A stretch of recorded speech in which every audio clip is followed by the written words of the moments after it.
भगवान श्री गणेश हर विघ्न बाधा को दूर करते हैं। अपने सुहाग की लंबी आयु और ससुराल हमेशा खुशियों से भरा रहे, ऐसा वरदान देने वाले भगवान श्री गणेश की कथा को हम सब बड़े ही प्रसन्नचित्त मन के साथ श्रवण करेंगे। मैं पुष्पा आप सबका स्वागत करती हूँ आपका अपने YouTube चैनल पुष्पा शर्मा हिंदी कहानियाँ में। तो चलिए कथा में आगे बढ़ते हैं। एक समय की बात है, एक भाई बहन रहा करते थे। बहन का नियम था कि वह अपने भाई का चेहरा देखे बिना खाना नहीं खाती थी। हर रोज वह सुबह जल्दी उठती थी और जल्दी जल्दी घर का सारा काम करके अपने भाई का मुख देखने के लिए उसके घर जाती थी। एक दिन रास्ते में एक पीपल के नीचे गणेश जी की मूर्ति रखी थी। उसने भगवान के सामने हाथ जोड़कर कहा कि मेरे जैसा अमर सुहाग और मेरा जैसा अमर पीहर सबको दीजिए। यह कहकर वह आगे बढ़ जाती थी। जंगल के झाड़ियों के कांटे उसके पैरों में चुभ जाते थे। एक दिन भाई के घर पहुंची और भाई का मुख देखकर बैठ गई तो भाभी ने पूछा, पैरों में क्या हो गया है? यह सुनकर उसने भाभी को जवाब दिया कि रास्ते में जंगल के झाड़ियों के गिरे हुए कांटे पाँव में चुभ गए हैं। जब वह अपने घर वापस आ गई तब भाभी ने अपने पति से कहा कि रास्ते को साफ करवा दो, आपकी बहन के पाँव में बहुत सारे कांटे चुभ गए हैं। भाई ने तब कुल्हाड़ी लेकर सारी झाड़ियाँ को काटकर रास्ता साफ कर दिया, जिससे गणेश जी का स्थान भी वहाँ से हट गया। यह देखकर भगवान गुस्सा हो गए और उसके भाई के प्राण हर लिए। लोग अंतिम संस्कार के लिए जब भाई को ले जा रहे थे तब उसकी भाभी रोते हुए लोगों से कही, थोड़ी देर रुक जाओ, उसकी बहन आने वाली है, वह अपने भाई का मुख देखे बिना नहीं रह सकती है, उसका यह नियम है। तब लोगों ने कहा, आज तो देख लेगी पर कल कैसे देखेगी? रोज दिन की तरह बहन अपने भाई का मुख देखने के लिए जंगल से निकली। तब जंगल में उसने देखा कि सारा रास्ता साफ किया हुआ है। जब वह आगे बढ़ी तो उसने देखा कि सिद्धि विनायक को भी वहां से हटा दिया गया है। तब उसने जाने से पहले गणेश जी को एक अच्छे स्थान पर रखकर उन्हें स्थान दिया और हाथ जोड़कर बोली, हे भगवान, मेरे जैसा अमर सुहाग और मेरे जैसा अमर पीहर सबको देना। और फिर बोलकर आगे निकल गई। भगवान सोचने लगे, अगर इसकी नहीं सुनी तो हमें कौन मानेगा, हमें कौन पूजेगा? तब सिद्धि विनायक ने उसे आवाज दी, बेटी, इस खेजड़ी की 7 पत्तियां लेकर जा और उसे कच्चे दूध में घोलकर भाई के ऊपर छींटा मार देना, वह उठकर बैठ जाएगा। यह सुनकर जब बहन पीछे मुड़ी तो वहाँ कोई नहीं था। फिर वह सोचने लगी कि ठीक है, जैसा सुना वैसा कर लेती हूँ। फिर वह 7 खेजड़ी की पत्तियां लेकर अपने भाई के घर पहुंची। उसने देखा वहाँ कई लोग बैठे हुए हैं, भाभी बैठी रो रही है और भाई की लाश रखी है। तब उसने उस पत्तियों को बताए हुए नियम के तहत भाई के ऊपर इस्तेमाल किया। तब भाई उठकर बैठ गया। भाई बोला बहन से, मुझे बहुत गहरी नींद आ गई थी। तब बहन बोली, यह नींद किसी दुश्मन को भी ना आए। और उसने सारी बात अपने भाई को बता दी। बोलिए जय श्री गणेश भगवान की जय, गौरी नंदन की जय। प्रिय भक्तजनों, अब हम सब बुधवार की कथा को बड़े ही प्रसन्नचित्त मन के साथ श्रवण करेंगे। आप सबसे निवेदन है कि प्लीज़ चैनल को ज़रूर सब्सक्राइब करें। आपके एक लाइक, एक सब्सक्राइब से मुझे बहुत ही हौसला मिलता है। तो चलिए कथा में आगे बढ़ते हैं। पौराणिक ग्रंथों में बुधवार के व्रत की कथा कुछ इस प्रकार है। बहुत समय पहले की बात है कि एक साहूकार का नया नया विवाह हुआ था। उसकी पत्नी मायके गई हुई थी। नया नया विवाह था, नई नई उमंग थी। साहूकार का परिवार भी कुछ खास बड़ा नहीं था। जो रिश्तेदार थे उनके घर बहुत दूर थे। अब साहूकार को अकेलापन खाए जा रहा था। उससे रहा न गया और साहूकार जा पहुंचा ससुराल। साहूकार की बड़ी आवभगत हुई, लेकिन ससुराल में तो अपनी पत्नी से खुलकर बात करना दूर था, सूरत देखना तक मुश्किल हो रहा था। अगले ही दिन साहूकार ने कह दिया कि विदाई की तैयारी कर लीजिए, हमें निकलना है। अब संयोगवश वह दिन था बुधवार का। सास ससुर ने समझाने का प्रयास किया कि बेटा, आज बुधवार का दिन है, इस दिन बेटी की विदाई नहीं करने का रिवाज है। बेटी की विदाई क्या किसी भी शुभ कार्य के लिए यात्रा पर जाना बुधवार के दिन शुभ नहीं माना जाता। लेकिन साहूकार नहीं माना। कहा, मैं इन सब बातों को नहीं मानता, आप हमें जाने का आशीर्वाद दीजिए। अब अपने दामाद के आगे सास ससुर की कहाँ चलने वाली थी। मन मसोस कर तैयारी करनी पड़ी। बेटे की विदाई कर दी गई। अब चलते चलते रास्ते में साहूकार की पत्नी को प्यास लग जाती है। साहूकार जैसे पानी लेने के लिए जाता है तो वापस आते ही उसकी हैरानी का कोई ठिकाना नहीं रहता। अपने ही हमशक्ल को गाड़ी में पत्नी की बगल में बैठे देखता है। उसकी पत्नी भी एक शकल के दो व्यक्तियों को देखकर परेशानी में पड़ गई कि उसका पति कौन सा है। जैसे ही साहूकार ने पत्नी के पास बैठे व्यक्ति से पूछा कि वह कौन है, तो पलट कर जवाब दिया कि भैया, मैं तो फलाना नगर का साहूकार हूँ और फलाना नगर से अपनी पत्नी को लेकर आ रहा हूँ। तुम बताओ, तुम कौन हो जो मेरा भेष धरकर यहाँ पर कबाब में हड्डी बनने के लिए आधम के हो। ऐसे बहसबाजी करते करते दोनों में झगड़ा बढ़ गया। झगड़े को देखते हुए राज्य के सिपाही वहाँ पर आ पहुँचे और साहूकार को पकड़ लिया। अब सिपाही भी चक्कर में कि दोनों की शक्ल तो एक समान है। उन्होंने साहूकार की पत्नी से पूछा कि उसका पति इनमें से कौन सा है। वह बेचारी क्या जवाब देती। तब साहूकार ने हाथ जोड़ लिए और भगवान से विनती करने लगा कि हे भगवान, यह आपकी क्या माया है। तभी आकाशवाणी हुई कि मूर्ख, याद कर, कुछ देर पहले ही तूने अपने सास ससुर की आज्ञा न मानकर भगवान बुद्ध का अपमान किया और बुधवार के दिन तू अपनी पत्नी को लेकर चल पड़ा, जबकि तुझे इस दिन गमन नहीं करना चाहिए था। यह स्वयं बुद्धदेव हैं जो तुम्हें सबक सिखाने के लिए तुम्हारे वेश में हैं।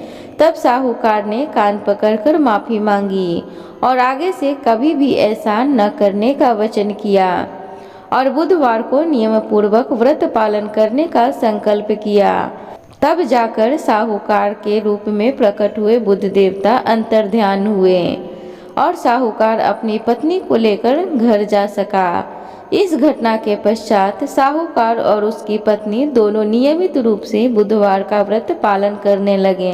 मान्यता है कि जो भी व्यक्ति इस कथा को कहता है या सुनता है या फिर पढ़ता है, उसे बुधवार के दिन यात्रा करने से किसी तरह का दोष नहीं लगता और समस्त सुखों की प्राप्ति होती है। बुध ग्रह की शांति और सर्व सुख के इच्छुक स्त्री पुरुष बुधवार के इस व्रत को कर सकते हैं। ज्ञान, बुद्धि, कार्य, व्यापार आदि में उन्नति के लिए भी बुधवार का व्रत बेहद शुभ और फलदायी माना जाता है। बुधवार के दिन बुध देवता के साथ साथ भगवान श्री गणेश जी की पूजा का विधान भी है। धार्मिक मान्यताओं के अनुसार विघ्न विनाशक गणेश जी को लाल रंग बहुत प्रिय है। ऐसे में आप उनको लाल रंग के फूल चढ़ा सकते हैं। उनकी पूजा में आपको गुड़हल का लाल फूल या गुलाब का लाल फूल अर्पित करना चाहिए। इसके अलावा आप उन्हें गेंदे का फूल भी अर्पित कर सकते हैं। तो एक बार प्रेम से बोलिए गणपति महाराज की जय। प्रिय भक्तगणों, तो अब हम सब गणेश जी की कथा को बड़े ही श्रद्धा भाव के साथ श्रवण करेंगे। तो चलिए गणपति महाराज की कथा को सुनते हैं। एक बार देवता कई विपदाओं से घिरे थे। तब वह मदद मांगने भगवान शिव के पास आए। उस समय शिव के साथ कार्तिकेय तथा गणेश जी भी बैठे थे। देवताओं की बात सुनकर शिव जी ने कार्तिकेय व गणेश जी से पूछा कि तुम में से कौन देवताओं के कष्टों का निवारण कर सकता है। तब कार्तिकेय व गणेश जी दोनों ने ही स्वयं को इस कार्य के लिए सक्षम बताया। इस पर भगवान शिव ने दोनों की परीक्षा लेते हुए कहा कि तुम दोनों में से जो सबसे पहले पृथ्वी की परिक्रमा करके आएगा वही देवताओं की मदद करने जाएगा। भगवान शिव के मुख से यह वचन सुनते ही कार्तिकेय अपने वाहन मोर पर बैठकर पृथ्वी की परिक्रमा के लिए निकल गए, परंतु गणेश जी सोच में पड़ गए कि वह चूहे के ऊपर चढ़कर सारी पृथ्वी की परिक्रमा करेंगे तो इस कार्य में उन्हें बहुत समय लग जाएगा। तभी उन्हें एक उपाय सूझा। गणेश अपने स्थान से उठे और अपने माता पिता की 7 बार परिक्रमा करके वापस बैठ गए। परिक्रमा करके लौटने पर कार्तिकेय स्वयं को विजेता बताने लगे। तब शिवजी ने श्री गणेश से पृथ्वी की परिक्रमा न करने का कारण पूछा। तब गणेश जी ने कहा, माता पिता के चरणों में ही समस्त लोक हैं।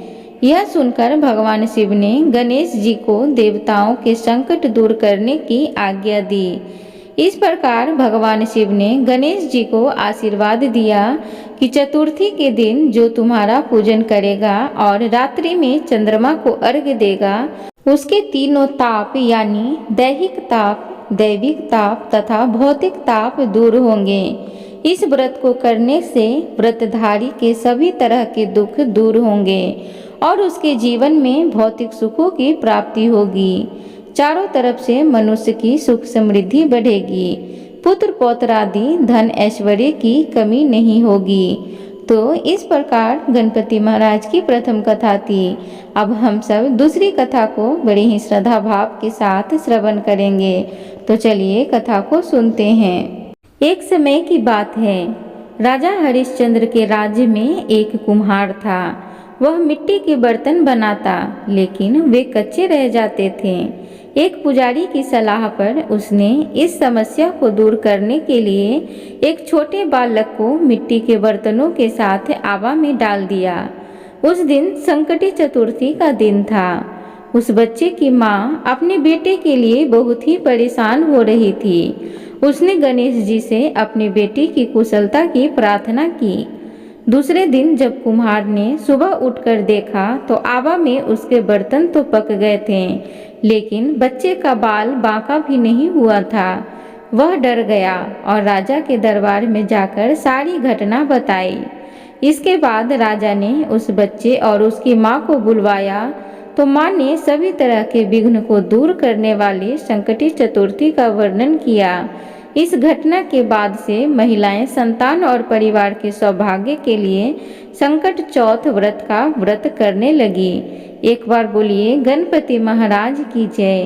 प्रिय भक्तगणों, तो अब हम सब गणपति महाराज की तीसरी कथा को बड़े ही श्रद्धा भाव के साथ श्रवण करेंगे। तो चलिए कथा को सुनते हैं। एक समय की बात है कि विष्णु भगवान का विवाह लक्ष्मी जी के साथ निश्चित हो गया। विवाह की तैयारी होने लगी। सभी देवताओं को निमंत्रण भेजे गए, परंतु गणेश जी को निमंत्रण नहीं दिया गया। कारण जो भी रहा हो, अब भगवान विष्णु की बारात जाने का समय आ गया। सभी देवता अपनी पत्नियों के साथ विवाह समारोह में आए। उन सब ने देखा कि श्री गणेश जी कहीं दिखाई नहीं दे रहे हैं। तब वे आपस में चर्चा करने लगे कि क्या गणेश जी को न्योता नहीं है या स्वयं गणेश जी नहीं आए। सभी को इस बात पर आश्चर्य होने लगा। तभी सबने विचार किया कि विष्णु भगवान से ही इसका कारण पूछा जाए। विष्णु भगवान से पूछने पर उन्होंने कहा कि हमने गणेश जी के पिता भोलेनाथ महादेव को न्योता भेजा है। यदि गणेश जी अपने पिता के साथ आना चाहते हो तो आ जाते।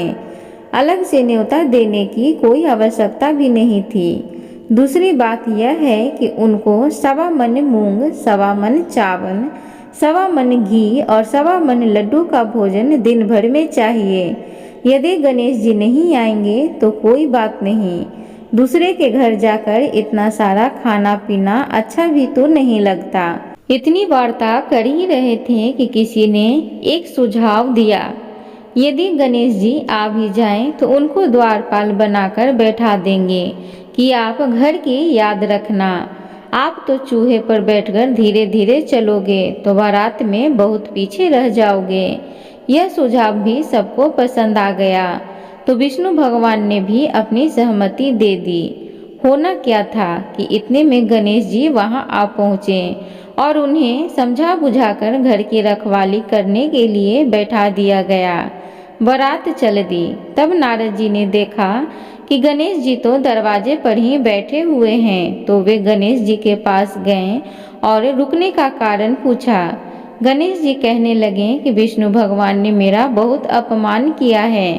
नारद जी ने कहा कि आप अपनी मूषक सेना को आगे भेज दें तो वह रास्ता खोद देगी, जिससे उनके वाहन धरती में धंस जाएंगे। तब आपको सम्मानपूर्वक बुलाना पड़ेगा। तब तो गणेश जी ने अपनी मूषक सेना जल्दी से आगे भेज दी और सेना ने जमीन पोली कर दी। जब बारात वहां से निकली तो रथों के पहिए धरती में धंस गए। लाख कोशिश करें परंतु पहिए नहीं निकले। सभी ने अपने अपने उपाय किए परंतु पहिए तो नहीं निकले, बल्कि जगह जगह से टूट गए। किसी की समझ में नहीं आ रहा था कि अब क्या किया जाए। तब तो नारद जी ने कहा, आप लोगों ने गणेश जी का अपमान करके अच्छा नहीं किया। यदि उन्हें मनाकर लाया जाए तो आपका कार्य सिद्ध हो सकता है और यह संकट टल सकता है। और वे गणेश जी को लेकर आए। गणेश जी का आदर सम्मान के साथ पूजन किया। तब कहीं रथ के पहिए निकले। अब रथ के पहिए निकल तो गए परंतु वे टूट फूट गए, तो उन्हें सुधारे कौन। पास के खेत में खाती काम कर रहा था। उसे बुलाया गया। खाती अपना कार्य करने से पहले श्री गणेशाय नमः कहकर श्री गणेश जी की वंदना मन ही मन करने लगा।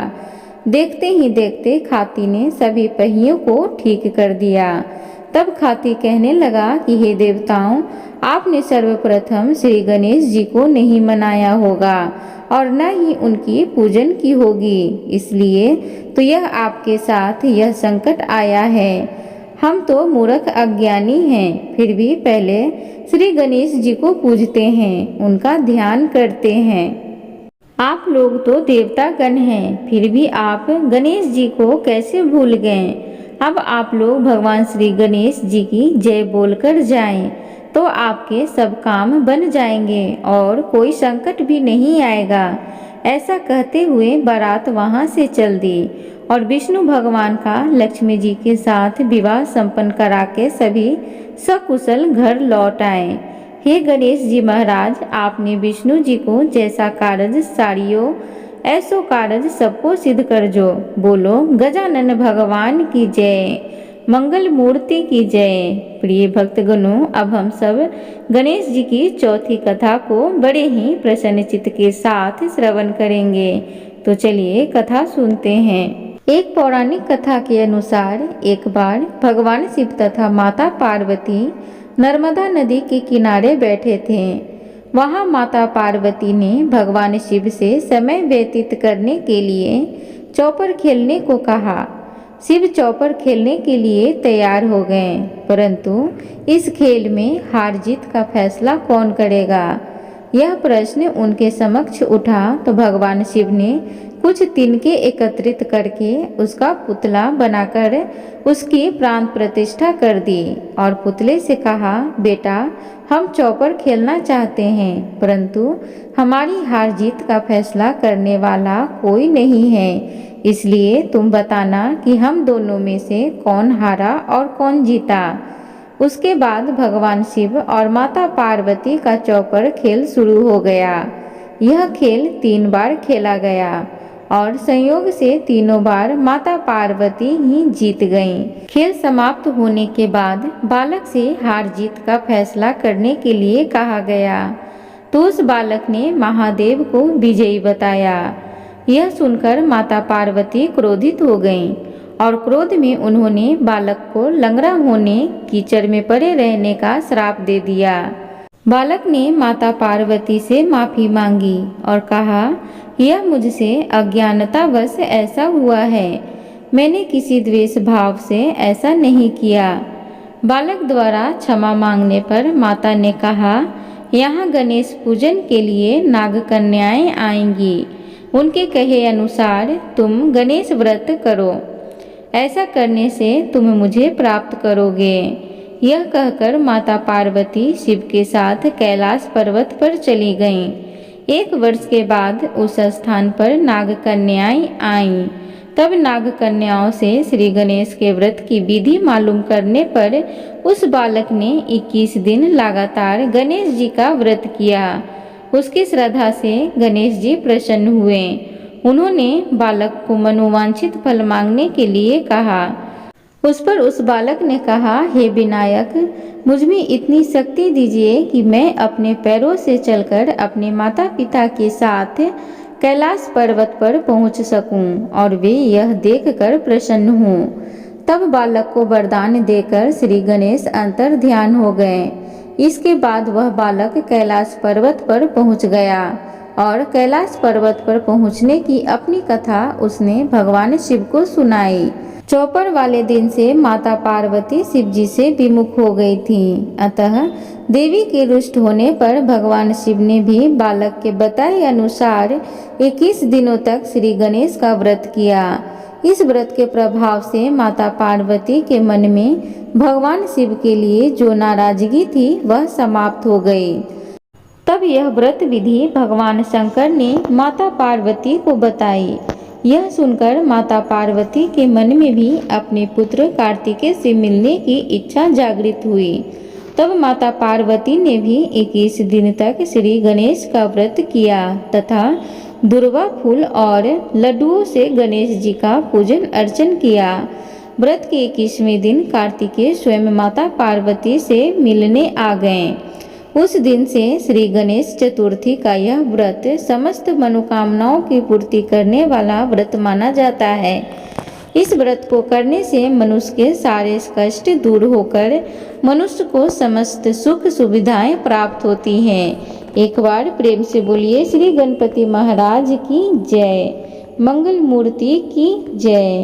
प्रिय भक्तगणों, तो उम्मीद करूंगी आज की गणपति महाराज की कथा आप सबको अच्छी लगी हो। तो कृपया चैनल को लाइक शेयर सब्सक्राइब जरूर करें। कमेंट बॉक्स में जय गणपति महाराज जरूर लिखें। धन्यवाद।